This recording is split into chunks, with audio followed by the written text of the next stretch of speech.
Нали, класически разгръщания правя. Това се казва събуди се. Повик за събуждане.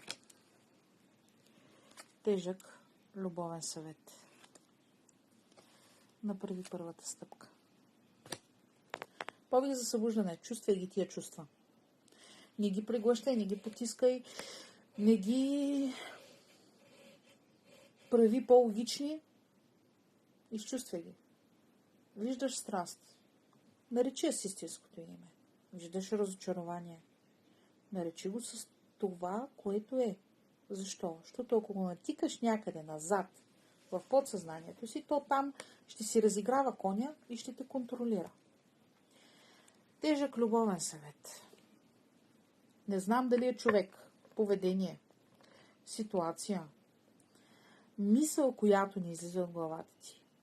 Ама, пусни го, бе. Пусни го да си ходи. Пусни въжето, което те дърпа към дъното на нещастието.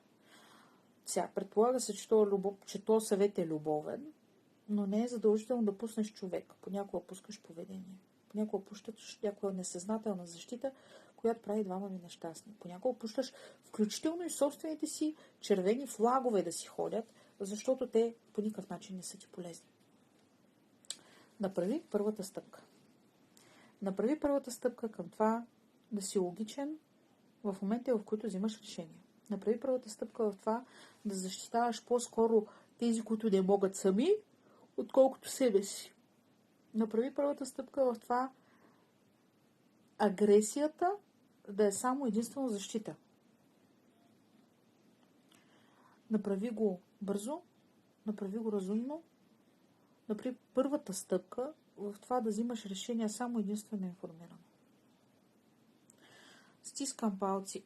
Това красиво, добронамерено, предвещаващо щастие в някакъв момент разгръщане, наистина да ти се случи. Може да ни последваш, може и да коментираш. Решението е твое. До нови срещи!